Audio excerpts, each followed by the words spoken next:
Good afternoon traders, and welcome to today's daily market review. It is Monday the 3rd of August, and today we're going to be looking at the FTSE 100 stock G4S. Now, since July 2013 up until April 2015, G4S has been in a very strong uptrend. During this time we've seen one significant decline which took place between January 2014 and March 2014. Now this from the wave 2 of our structure, and here we can see that it's separated into a clear AB equals CD pattern, or ABC. Then since then we've been in a very strong wave 3, and this has been up to the 10th of April 2015, and we're currently in a decline which again has appeared in a AB equals CD pattern. Now after an AB equals CD pattern, we generally expect a continuation to the trend, and then we will look to identify areas where the wave 5 of the 5-point impulse wave will end. Now the key, as you will know if you've watched any of our previous videos, is to try and look at the structure and work out where the wave 4 will end. Now for those of you who aren't too familiar with Elliott wave analysis, you generally deal with two numbers, and that is 5 and also 3s. Now corrections as in the wave 2 and also the current wave 4 generally will separate into 3 distinct waves.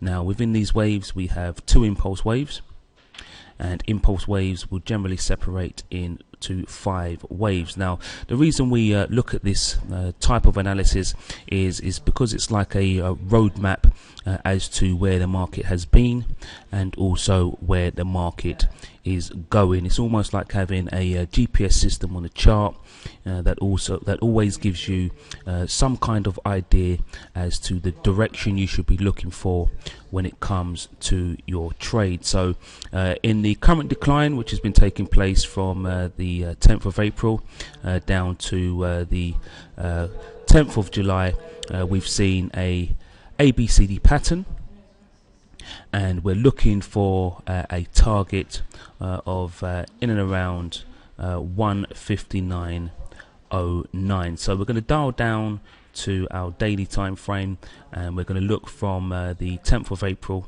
the weekend in 10th of April, more closely at the structure, and we're going to try to look at a trade opportunity to the downside, and then we're going to look at how we would get into the continuation of this very strong uptrend.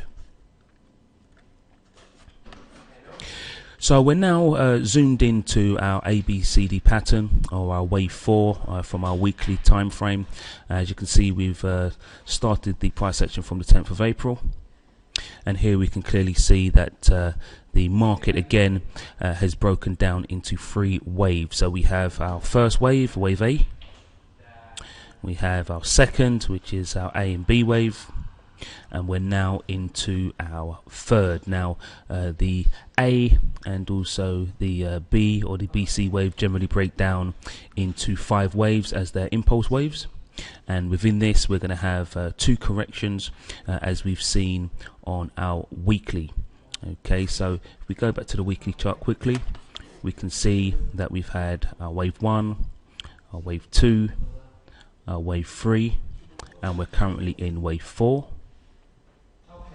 And then when we zoom into our wave 4, again on the impulse wave of the BC leg, we can see that we have wave 1, wave 2, wave 3, and again we're currently in a wave 4. So the ultimate aim is we're trying to ascertain when the wave 4 in the weekly time frame will end, but in the meantime, as we're in a wave 4 on our BC leg, this gives us an opportunity to trade to the downside, and this is because as impulse waves unfold in 5 waves, we're going to be expecting one more wave to the downside before we look to join and trade into the major trend. So currently, if the wave 4 in this leg, we're looking at a 1-to-1 or a target point of a minimum of 270.86 to 280.81 as our first identified zone. This has also been backed up by the 50 and the 200 moving averages, which have intersected the zone and offer further support.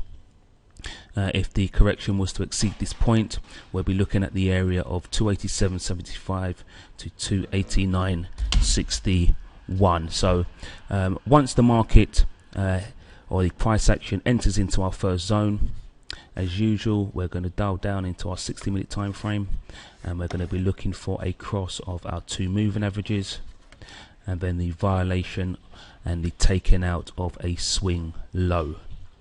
Okay, so once we see price action enter the area of 270.86 to 280.81, we're going to be looking for a short position, as we're expecting one more wave to the downside to complete the major ABCD correction. And then we're going to look for a moving average cross on our 60-minute time frame and the taking out of a swing high, of a swing low, excuse me. So once this takes place, what will be our targets? Well, if you've looked at any of our previous reviews, you'll know we use the 1.272 to the 1.618 external retracement of the entire pattern, and we plot these onto the chart, and then once we get our cross on the taking out of a swing low, we'll be looking in and around these areas as our profit target. So 256.49 is our 1.272 external retracement, and 250.11 is our second. So 256.49 to 250.11 are our target points, and once the price action has entered these areas, we will know that the major correction on the weekly time frame is complete. Okay, so the area of 250.09 or 259.09 and 256.49 and 250.11 are our 3 areas of interest, and once we see price action enter our minimum price target of 259.09, we'll be looking for another reversal to the upside of our moving averages, and this is going to enter us into the major trend, where we'll be looking for a wave 5 to complete our ultimate trend. So once this happens, we'll be looking at 322.68 to 339.33 as our target on our weekly time frame. So I know this can sound a little confusing for if this is the first time you've heard this type of analysis.